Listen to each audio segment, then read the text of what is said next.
So, Salim, I am turning this over to you as we speak. Awesome. Thank you, Margaret. It is great to be here with all of you. A little bit about me. I live in Oakland, California. My pronouns are he, him. And I got my start in the digital arena in 2011 on the Obama campaign, the reelect. Okay. Ended up as the deputy digital director in Ohio in 2012 and then joined the administration, where I worked on promoting the Affordable Care Act and helping folks get health insurance through healthcare.gov. Was not responsible for the website fiasco, if you remember that. After that, I went back to Ohio as the digital director for Hillary Clinton's campaign in 2016, led a 9-person team, and we recruited hundreds of thousands of people to volunteer and come to events and get involved with the campaign. After that, really focused on working up and down the ballot to help folks raise money and generally accomplish digital goals. Working for candidates, organizations, ballot measures, worked very closely with Nicole Jersey on the call at 50+1, which is where I got to meet Margaret and how I am now here on this call talking with all of you. And most recently, I was the executive director of Contest Every Race, which is a program that recruits Democrats to run against otherwise uncontested Republicans up and down the ballot. But now I have my own firm focused on supporting organizations like yours to tackle the wide-ranging world of digital strategy and accomplishing your goals online. Um, I'm going to share my screen and dig into the slides. And just so you know, feel free to throw things into the chat. Feel free to come off mute and interrupt me if things aren't making sense. This is a discussion, and we'll have plenty of time for Q&A at the end. So just really quick to close out my introductions, just wanted to show you 3 photos that, my North Stars, my wife, Joanne on the left, my son, Rami, who's 11 and a half months old, in the middle, and my mom, who raised me on her own at my wedding on the right. This is why I do the work. I exclusively work with progressive organizations, and it's great to meet all of you and talk about how we can make the world a better place together. Here's our agenda for today. We're in the first part of it. We'll talk for 10 to 15 minutes about setting a digital strategy. We'll talk for 10 to 15 minutes about the specific platforms. There are so many with Threads and X and Blue Sky. And how do we consider which ones are most important for our organization? We'll try to get some specific takeaways there. We'll talk about list building for 5 to 10 minutes after that, because it is like the key tactic that organizations that are even considering going on the ballot or otherwise want to accomplish their goals should be focused on all the time, basically, to build your power. And then how, after you build a list, how do you mobilize them and get them to engage with all of your calls to action and campaign goals? And then we'll have plenty of time for Q&A. Belinda, no worries about missing the intro. Please just introduce yourself in the chat, and recording will get sent around, and I'm going to keep it going. Here are the learning objectives. So basically the agenda, but written as learning objectives. So you're going to learn how to craft a digital strategy that centers your goals, how to prioritize between all the online platforms, how to build a digital list, and therefore people power for your specific locality and specific goals that you have, and how to mobilize those folks to take action once you've built the list. Is there anything I'm missing here that folks would want to learn in this session?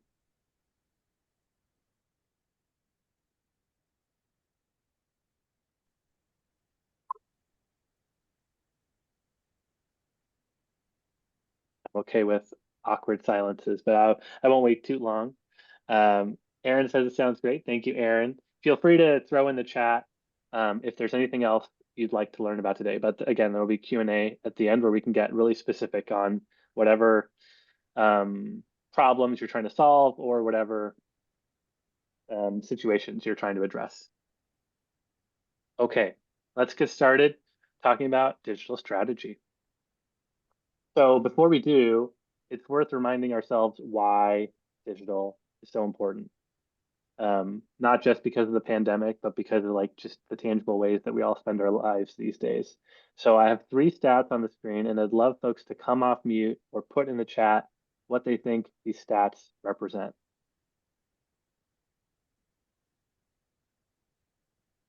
And thank you to those who are introducing themselves in the chat.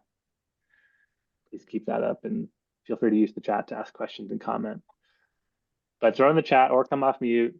What do these three stats mean? 99%, $292 billion, 7 to 11 hours per day. What do these all mean? Potentially campaign contributions? Just throwing that out there. That would be a very, very high campaign contribution number, but Okay, not too far off. Not too far off. It's the amount of money that is projected to be spent, that what projected was spent on digital ads in the US in 2023 versus $60 billion for TV. And if you look at the graphs for how those numbers have changed over time, even as recently as 2020, TV took a outsized portion of the total media spend in the United States, but in the last 4 years, that has entirely switched. So the digital advertising industry has totally overtaken the traditional TV advertising industry.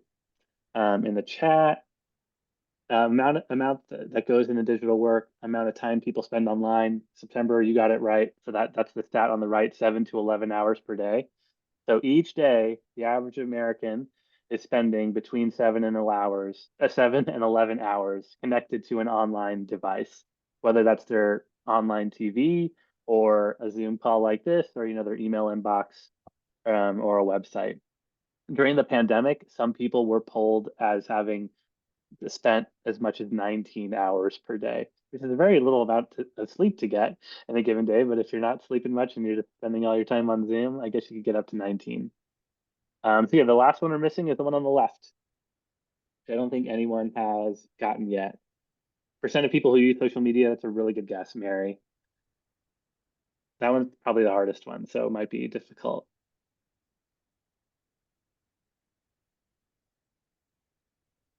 Okay, not seeing anyone else type in the chat.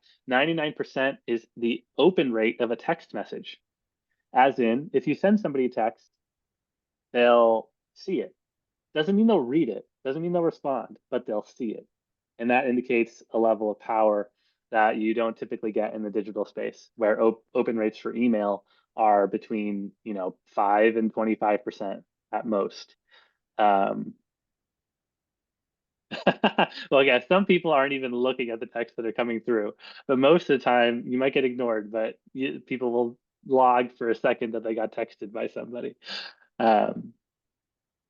Okay, so hopefully those stats help drive home why it's so important that we meet people where they are, which is primarily online these days, for better or worse. How is that relevant to your organization? Well, whether you are laying the groundwork for a 2026 ballot measure, which I hope you are, or you're just trying to raise money for your organization, generate awareness, or generally accomplish the goals your organization has in the world, investing in digital strategy is an incredibly important component of that. And the earlier you invest in it, the earlier that investment will pay off, and the longer you'll have to benefit from more engaged social media followers, more people on your email list, more people getting your text messages, and more people donating and taking action with your organization. So hopefully you agree that it's really important and that it's relevant to your organization. And if you do, you maybe have been confronted with a very common reality if you touch social media or communications for organization, where somebody will say, I really want to make a video about this thing. Or why aren't we appearing higher up on Google? Or why is this other organization doing this super cool looking thing on social media that we're not doing? And in my experience anyway, it's extremely easy to be tactical and to be reactive when it comes to digital media, because it's all just out there in the open for everybody to see super easily. And it can be easy to be unstrategic. And I'm not saying that people on this call aren't being strategic. I'm just saying, broadly speaking, in organizations I've worked with, there is a lot of cart before the horse when it comes to digital, because it is so exciting to produce a really slick video that you think introduces your organization. But sometimes we forget to center the desire for video in our overall strategy. So as a reminder, To start to make a good strategy, you need to describe the problem you're trying to solve in simple terms based off your theory of change and your goals. You need to set some numeric goals in the world that help solve that problem. And you need to think about your audiences and the general outcomes you hope to drive. Then you set your tactics, video, social media, etc. And then you put it all together. You have a North Star outcome driven goal. You have an audience in mind. You have the tactics you're going to use. And it is like a neat summary of your strategy and the associated tactics. I actually have this template that I'll make sure you all get after the training, and I'll show you right now. I think, is it displaying? Are folks seeing this Google Doc or no? Yes. Awesome. Yes, Thank you. we are. Thank you. So you are free to use this as you like, and if we have time at the end, maybe we'll go through an exercise together. But for now, I just want to show you how quick it can be to set this strategy. You write the problem you're trying to solve in this box. You select some of the goals, and then after you select the goals, you select the tactics that most help you reach those goals, and you put it all together with a simple sentence. And to give you a sense for why this could be useful, here is one quick example where the goal and the problem is to retain volunteers because the organization is pretty good at recruiting new volunteers, but they haven't been able to get folks to come back. So in that scenario, the goals are to build teams and recruit volunteers and maybe to generate some additional brand awareness for the organization. And then I selected some tactics and I described why I chose those tactics. In this scenario, because the organizing goal is straightforward to retain volunteers, we think it's because they don't understand our theory of change and don't see how their volunteerism funnels up to the big systemic change we're seeking. So brand awareness is a sub goal we have.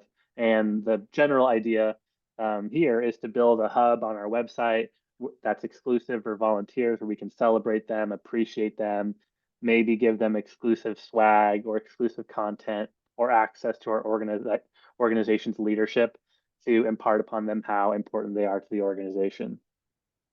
So I started with the problem of not being able to retain volunteers, decided to take it in a website direction and promote that website to people via email in the hopes that we could retain volunteers. But you could use this for anything, whether it's for fundraising or driving people out to vote for a ballot measure or anything else. And there's another example that I won't go through, but I found it a helpful way to, even for myself, to think through, okay, like this is the thing I'm actually trying to accomplish, more people to join my email list or people to come to an event. And this is how I'm going to accomplish it with a series of tactics. So that template, it will be available to you. And here again are all the goals and tactics that you might use to accomplish a general campaign in the world.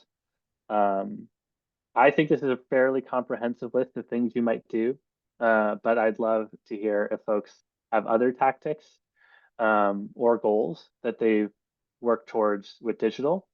Or at this point, I'd love to stop talking for a second and offer the microphone to others on the call who might share an example from their work where they've used digital strategy to accomplish a specific goal and just talk through it with folks.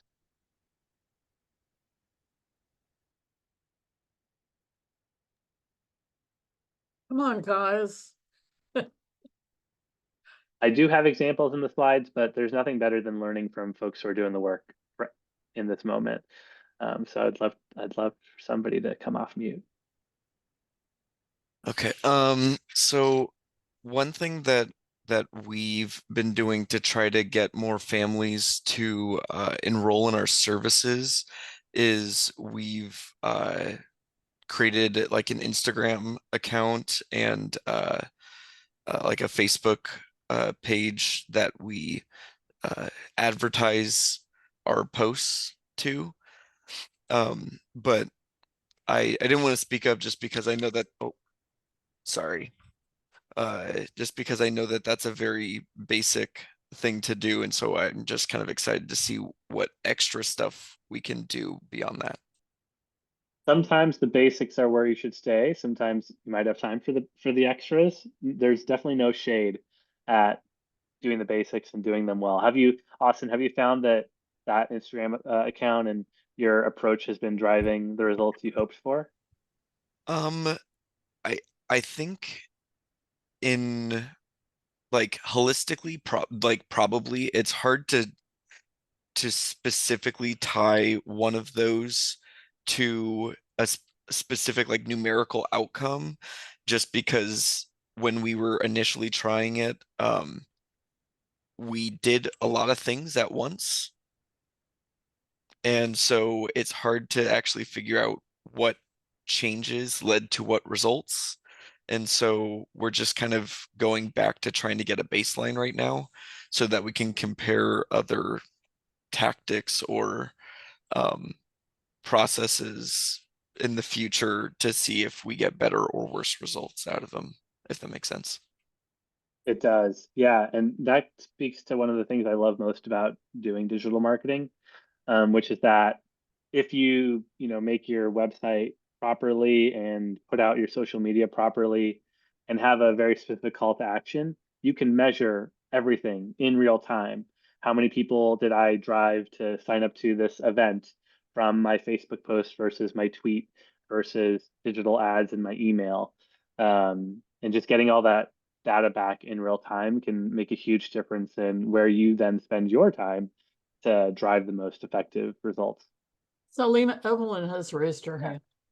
Go ahead, Evelyn. Yeah, hi everybody. There are two tactics that we like to use that kind of overlay over these tactics, which help bring the digital media into that human-centered place. And one is with our social media posts, going out of our way to spend the extra time to tag community partners, individuals, and others who might be interested and involve them in it so that there's more of a back and forth rather than just an output. And then also using in-person events to tie to digital advocacy opportunities so that there's this feeling of ubiquitousness. So maybe it's a advocacy day in Sacramento, or maybe it's a community mural project, or we've been fortunate to work with some of the amazing organizations on this call too, to then bring that social media to bear, but it has a grounding in an event that people can then feel a part of. Love that. Yeah, and the simplest form of that, it sounds like you're doing something more complicated and awesome. But a really simple example of that most people on the call are probably familiar with, when Joe Biden goes behind the podium and he says, text Joe to 30330, that's this like interesting marriage of real life and maybe being on a TV at a speech and the digital organizing that comes after, where now that their campaign can text the people who've texted in whenever they want. Yeah, that's a really good example. Thanks for sharing. Other folks want to share? We have a comment in the chat from Marvin. We communicate with our families utilizing the Bright Wheel platform, but nothing fancy beyond this. We also use community building through our social media, Facebook, Instagram, and we deliver our intern orientations via Zoom to maximize engagement. Love it. I'll need to look into the Bright Wheel platform. I have not heard of that, but hopefully it's driving value for you. Okay. Anyone else? Or otherwise, I will keep it going.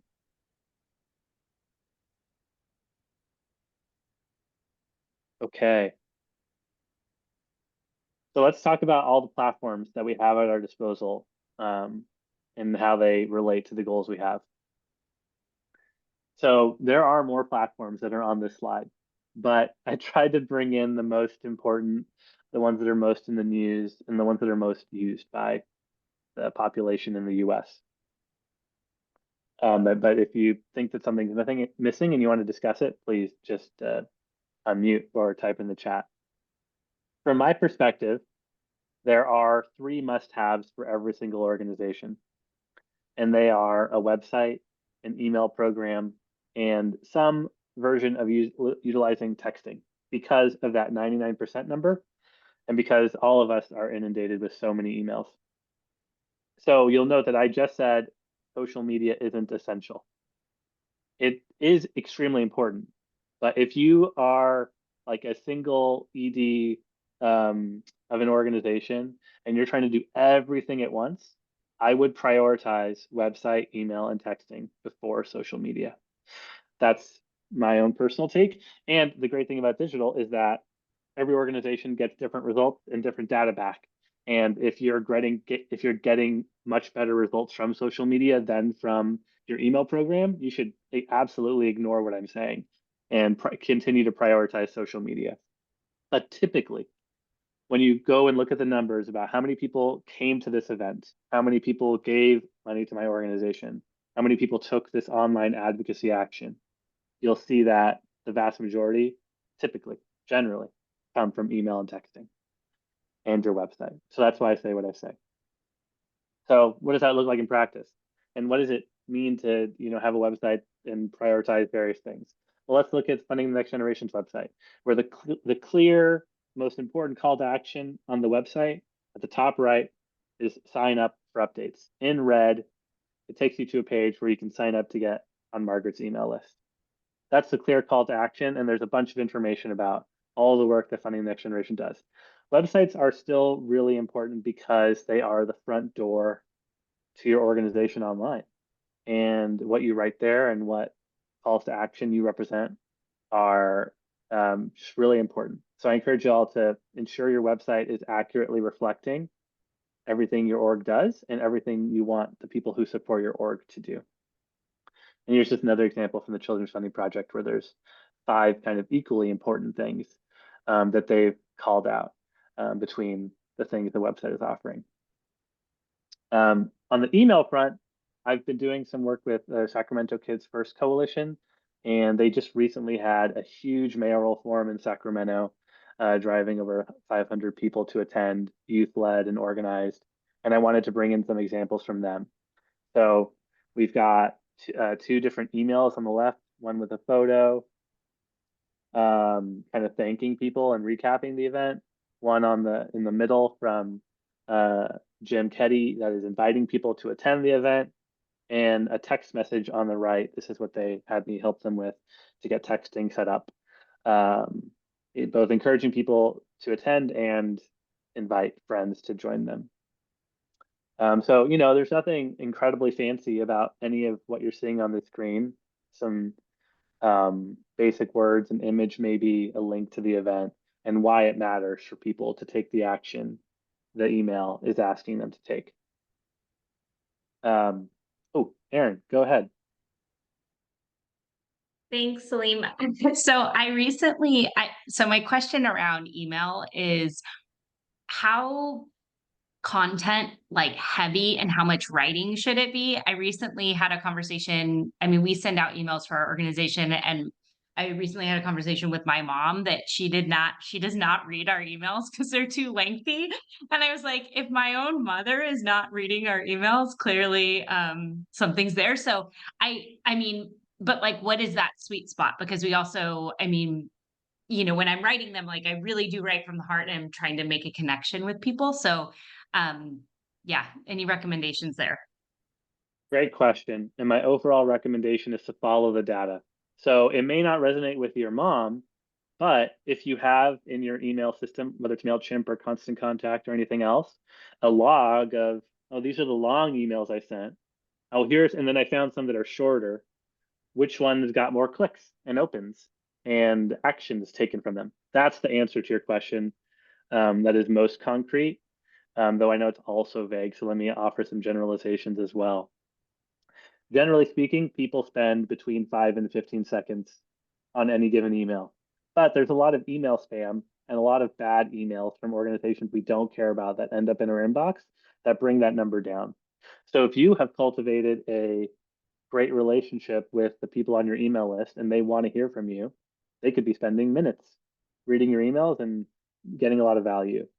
So follow the data, but shorter is better typically because people are moving through their email inbox really fast. But for instance, I'm a new dad and I subscribe to this Substack called The New Fatherhood. And those are really, really long emails.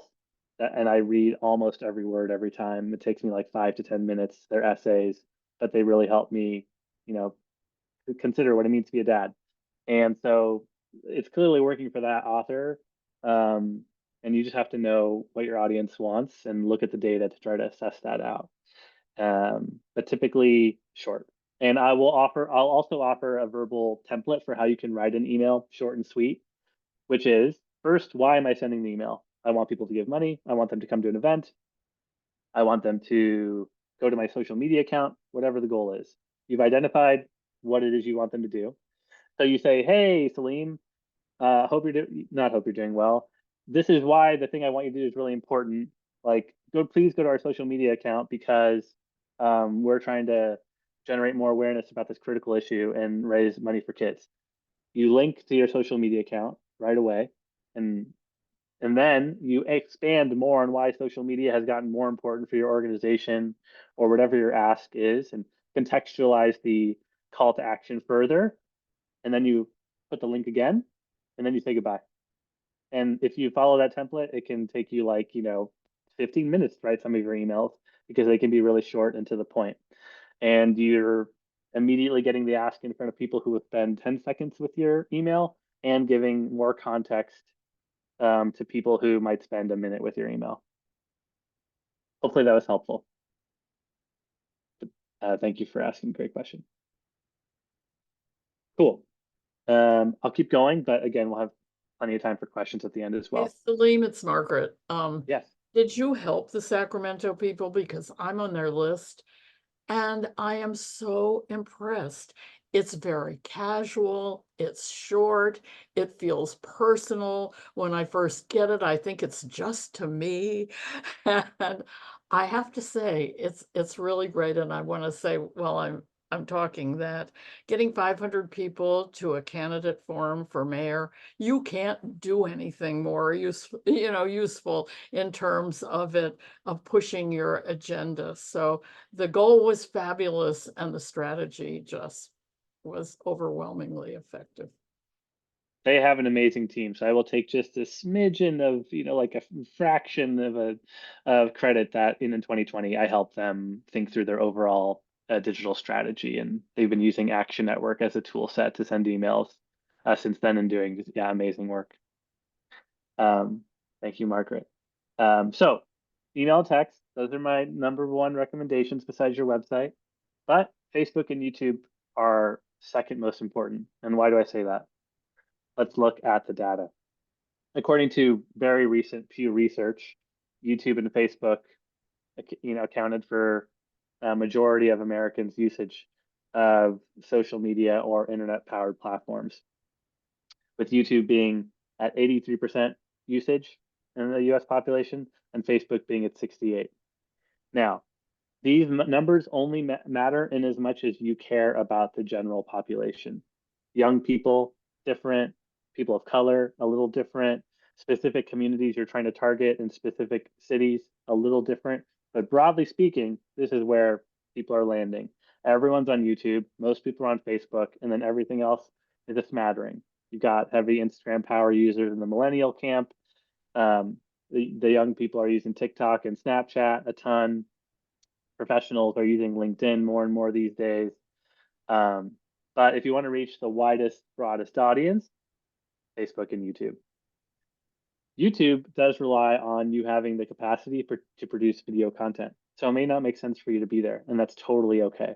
I just wanted to share the data with you so you knew what the usage looked like, but you don't need to be there unless you have compelling videos and a strategy that makes sense there. And if you don't make videos as part of your current strategy and you don't think it makes sense to start, that is okay. But you Salim, definitely, yeah. sorry to interrupt. There was a question about the data that I thought was important, which is what ages do they count as adult? I didn't see that on the graphic. I assume it's 18 and up, but I am not 100% sure. But I assumed if it was like 35 and up, the TikTok number would be quite a bit lower. Yeah. Sorry, I don't have that off the top of my head, but we'll follow up with it. So what that graph showed is that Instagram and TikTok are the second and third largest social networks behind Facebook and YouTube, not X, not Twitter. I used to, in these trainings, always say, have a Facebook and a Twitter account. They do very different things, and they're really useful for very different audiences and purposes. I no longer can say that given the turmoil with X and Twitter and Elon Musk and all that. So if you have extra capacity beyond Facebook and YouTube, Instagram is where I'd go next, and TikTok after that if engaging youth is really important. And even then, it may not be worth it because TikTok is a platform that requires a tremendous amount of content and attention to see success. Whereas the similar tools exist on Instagram and plenty of young people use Instagram. And as far as I know, SAC Kids First doesn't have a TikTok, but they use their Instagram to do a lot of TikTok style content featuring young people, and that's driving success for them. So this is not me saying you should start a TikTok. It's me saying if you have a lot of content generation capacity in your organization or a young person who wants to run with it, you can empower them and you may see success, and it's a very large, important platform. Here's some examples from SAC Kids First Instagram timeline, which I do encourage you to check out if you're looking for inspiration from the space. Recap of the mayoral forum, with a slideshow with music on the right, and then they're promoting this youth racial and economic justice summit that they're participating in. And as you can see, lots of youth voices in video form are represented as well. I'm going to keep going because there are so many platforms and not unlimited amounts of time. But yeah, X and LinkedIn are very useful in specific circumstances, and those circumstances are, unfortunately, journalists are still relatively addicted to X or Twitter. And so if reaching journalists is core to your approach, or you're already driving success, seeing earned media come from your usage of Twitter and X, no, I certainly won't begrudge you staying on the platform.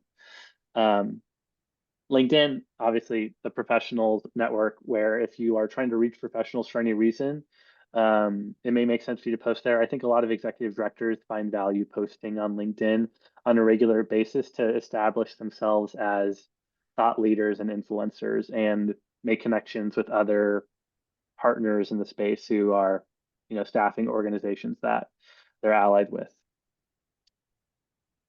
There's another question in the chat. Yeah. Can Instagram, Facebook Reels be similarly used on YouTube, or does the YouTube platform require a different kind of content production than Reels? Great question. And all the platforms are kind of cannibalizing each other to a certain extent and getting more similar. And YouTube has a product called Shorts, which is exactly what you're suggesting, Aaron. So Shorts is a TikTok clone or a Reels clone, and makes it easy for you to post the same vertical video across all three platforms if you so choose. Though YouTube has some particularities, for the most part, it's a vertical video up to 60 seconds and pretty similar to TikTok. Okay, almost done with the platforms. WhatsApp and Slack are platforms I want to lift up because they are tools that allow you to build tangible community with your supporters and connect them to each other. So WhatsApp just recently announced like this channel group feature where you can have subgroups within one overarching group. So SAC Kids First could create a WhatsApp channel and then have a group for young people, older people, mayoral forum, whatever, volunteers, whatever channels they wanted, and moderate the channel and invite people to it really easily. And so it's a nice way to meet people where they are. A lot of people use WhatsApp in the US. And build community. Slack is another tool to do that. But this only makes sense if you have the time and capacity, and creating community with amongst your volunteers or supporters makes sense to do. And last and least, to a certain extent, Threads, Nextdoor, Blue Sky. These are platforms that Threads and Blue Sky are both Twitter clones that I encourage you to wait and see on and not invest your time in just yet. Threads doesn't have any analytics capacities. They are actively downplaying political content, which people are worried about for good reason. Threads is a product from Meta, which is the owner of Facebook and Instagram. If you're not following, and it does have a lot of usage currently, but not a lot of value for advocacy organizations so far. Nextdoor is a platform that you can't run political ads on or anything like that, but you could empower people to speak on behalf of your ballot measure, campaign, or organization, and just give them the tools to talk to their neighbors about your work on Nextdoor is really how I would think about that. And last but not least, for sure, digital ads. If you're going to use digital ads, the things you'd use them for is to recruit new supporters, drive eyeballs to a specific piece of content that you think is persuasive, maybe to pressure lawmakers, or maybe you have some content that's really relevant to what people are searching on Google already. Anyway, here's an example from SAC Kids First, where they were driving people to sign a petition. And the great thing about that is they spent money, got some brand awareness and eyeballs generally. And then if people signed the petition, they could reach out to them via those emails that Margaret mentioned in an unlimited way at low cost. I just want to go to the chat really quick. Yes, Aaron, WhatsApp is definitely heavily used in Spanish-speaking communities and could be a replacement for text message. And in the follow-up, I'll share this really interesting tool that's really low cost to make WhatsApp more like a texting platform and make it easy to text a lot of people via WhatsApp, which as a tool they may be using more than their text inbox. Yeah, great point on WhatsApp. If you're going to run ads, always consider your goal, your audience, your content, and your data. So because you're spending money, you need to know for sure that if I spent $10, I felt good about how that $10 was spent and I got the result I hope to get. When you're running ads, you could run them to generate donations, to generate just eyeballs, to generate event signups and RSVPs. You need to set the goals and then you need to decide what you're comfortable with spending the money on.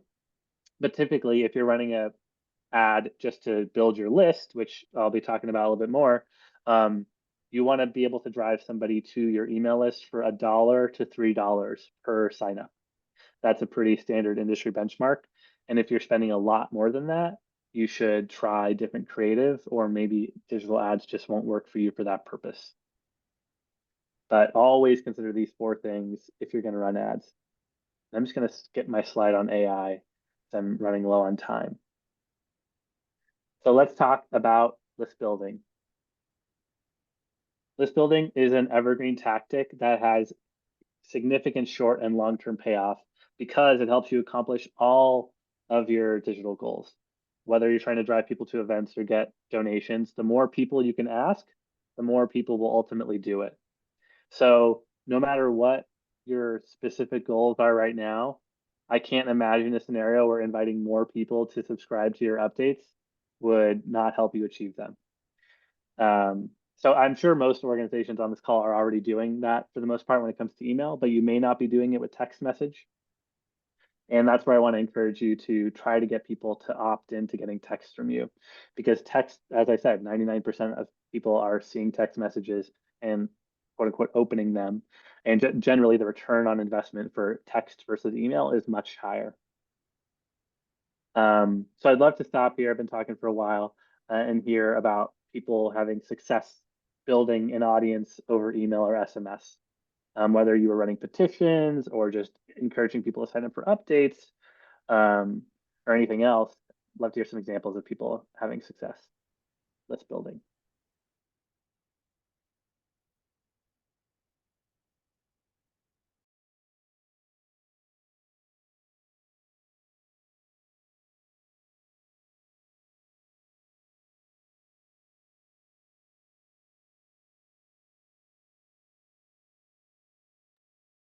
And as somebody tries to work up the courage for that, I will say that SAC Kids First, they've been in list building mode, for the last since I've been working with them, and they didn't have a ballot measure, but they were building up to a ballot measure by recruiting people with advocacy actions like demand the Sacramento City Council do X, prioritize kids in this way, primarily through budget advocacy.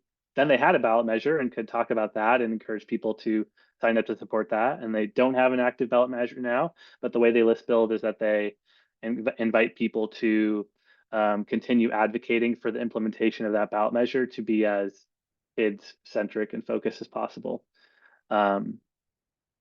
Any examples that folks want to share from their work?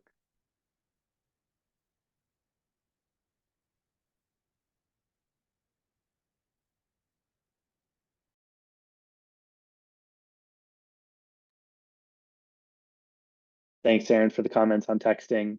Yeah, strong recommendation for me to invest in that. And there are some low cost tools that make it easy to text a lot of people at once that I will make sure you get for the training.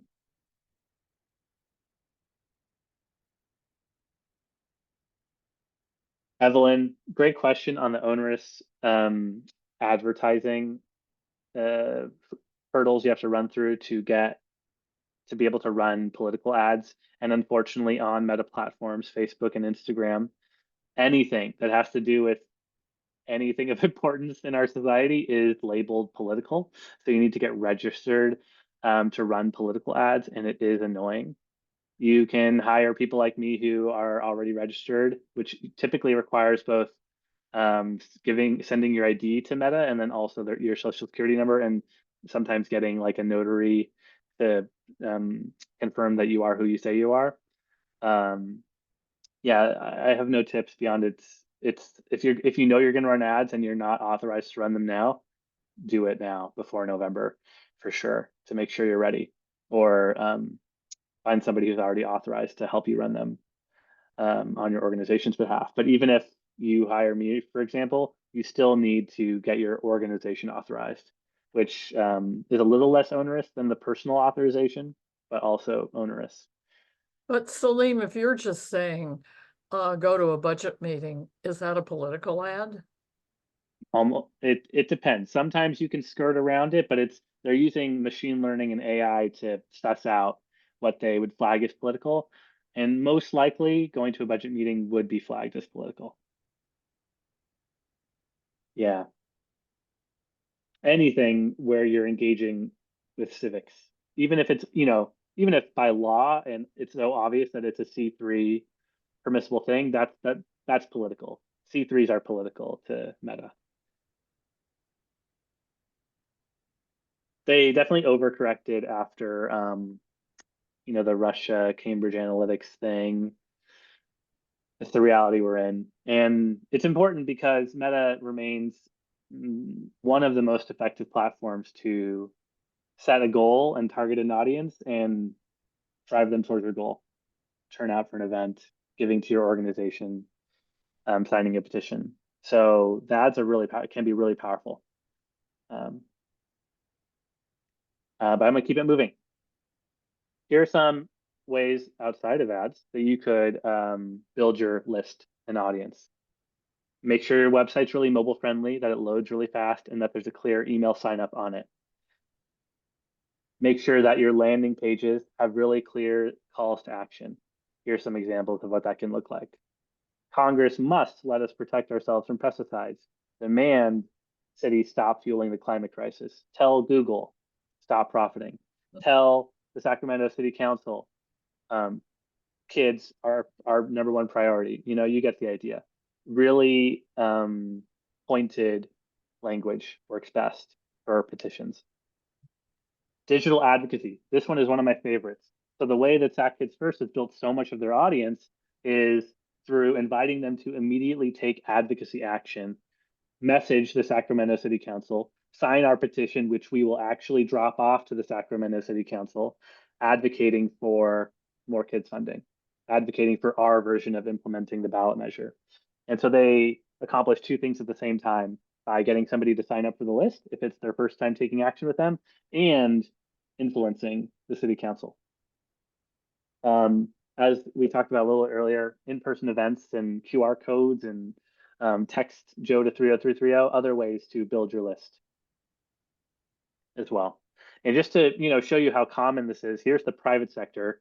Their primary way of list building is giving us coupons and ads. So you could imagine all these saying, fight for our kids, and things like that. But this is like the most common approach is a little pop-up box and 20% off sneakers or whatever. Here's a visual example from SAC Kids First. Encouraging the city council to fund kids services. And last but not least, let's talk about mobilizing that list once you've built it. So the key, if you're doing digital advocacy to build your list, you are mobilizing and list building at the same time, which is awesome. But sometimes people might just sign up on your website where it says sign up to get updates, right? And you need to mobilize them. And the most opportune time to do that is around key moments of outrage or opportunity. So no matter where you fall on the spectrum of what's happening in Gaza right now, that is a very catalyzing moment for people in the country to take action that they've never taken before. And if you can imagine, a much more minor scale version of that happening for the work your organization is doing in your community, when that moment happens, you want to be ready to take advantage of that and drive a lot of attention towards your actions. And SAC Kids First kind of manufactured their own version of that by having a 500-person mayoral forum where they could say, like, no one's ever done that before, youth-led, really impressive. So they created their own catalyzing moment. But sometimes you're leveraging external catalyzing moments, and you want to be ready to drive a lot of people to sign your petitions, to come out to city council, advocate, do budget advocacy, or act on behalf of your ballot measure. And text and email will be your most effective approaches to doing that. With digital ads also pretty relevant. Here are some examples for voting, endorsing, and donating, just to give you a sense for what like clear calls to action look like from various campaigns. And I don't have much time left, so I'm going to move very fast, but there's a recording where you can look at these examples if you feel like they're really useful to you. Last thing I'll say is that you should think about all of this in the context of a simple ladder of engagement. Our goal as running organizations to improve the world is to get people from minorly concerned about our issue to extremely invested in our issue. So reflecting that through digital, you could think of it like somebody who follows me on Facebook. Maybe sometimes they like the stuff, maybe they never do. They're in the Facebook audience. How can I move them from the Facebook audience to the email audience, where way more people are taking action, clicking on my content, and developing a more connected relationship with me? Then from there, how can I take them from email to in-person events that I'm hosting and develop an in-person relationship with them? And then from there, how can I get them to donate, to become a regular volunteer, and to ultimately become a super volunteer ambassador for my organization? All the way from Facebook audience to ambassador for the organization, your job in the digital strategy realm is to get as many people from the bottom of this ladder to the top as efficiently and cheaply as you can. So hopefully this training helped accomplish the learning objectives we set out to accomplish. Please do email me. I am available for the pro bono support that Margaret mentioned for the next 3 months. That could look like you're working with a digital consultant already and you want me to review their proposal because you want a second opinion. That could be, take a look at this email. What do you suggest I do to change it to make it better? Social media audits, run the gamut. The sky's the limit. Ask me whatever you'd like. I'd love to support your work and help you. And it is free. So please email me, Salim@salimsharif.com for that. And I'm excited to stop talking and hear your questions now. Yeah, so people can get off mute to ask their questions, and maybe we can, if people have your information, we can, yeah. Put your picture on so people can see you. So I'm seeing Daniela, your thoughts about AI? Okay, my quick thoughts on AI are that they can help you be more efficient if you use them the right way, but definitely don't over rely on them and sometimes, you put a prompt in there and it's just like so useless what spits out that you spent more time playing with AI and you could have just written the email yourself. But there are tools that are being created for the nonprofit advocacy space where you can train the AI specifically on your organization's talking points and content and get it to give you content back that is more aligned with your organization. I do not endorse these tools, but I can make sure they're included as links if you want to explore them. But I think it's a little too early for folks on this call to spend a bunch of time there. I am not spending that much time in the AI world, but I'm spending a lot of time keeping up with it to make sure my job doesn't become eliminated. Anybody else want to share an experience they've had with this, or a question, or a success? I personally feel overwhelmed and will be contacting you after this to take advantage of your free consultation. Feel like I've been a complete and total failure on this part of my job. So, yeah. There's a great question from Edgar on mis and disinformation. Quickly, I'll say that for those that don't know, misinformation is when people are just misinformed. They don't know the truth. Disinformation is when people know the truth and they actively spread lies to sow bad things in society. And I actually worked on a COVID campaign. I was really focused on mis and disinformation. And what I learned from that is that the number one thing we can do is inoculate people from the mis and disinformation to begin with, essentially get the right true information in front of them as quickly as possible before they're exposed to the lies. And that's difficult to do, but it's really the only truly effective tool we have, because what a lot of organizations do is they uplift the lie and then they're like, no, that's not true. Here's the truth. And that perpetuates the problem. So do not do like myth, fact. That research has shown doesn't work very well. What does work well is just sharing the facts over and over and over again. You can't repeat yourself enough on that.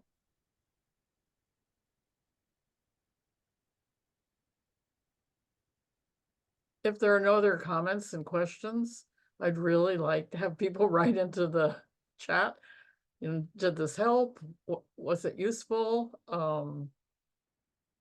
Yeah.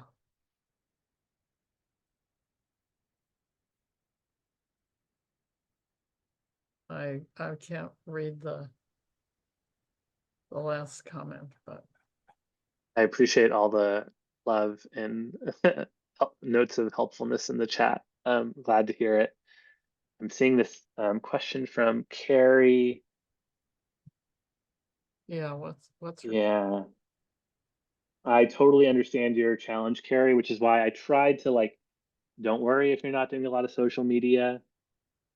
Focus on email and texting if you're really capacity constrained. And hopefully, consultants can help or volunteers can help. But I would prioritize that and just be really clear with everyone you're working with that, you only have limited bandwidth and you're prioritizing the channels that are most likely to drive the success you're looking to drive. But it's difficult.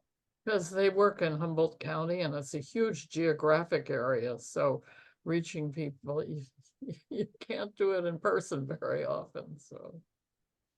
Right. Trying to get some serious money into early care. So, yeah. I think people know how to get hold of you. I hope you get a lot of emails and I hope that if people get the kind of support they want after this. And thank you so much for doing this. Oh, my total pleasure. It's great to be with this group. Incredibly important work happening. So let me know if I can support.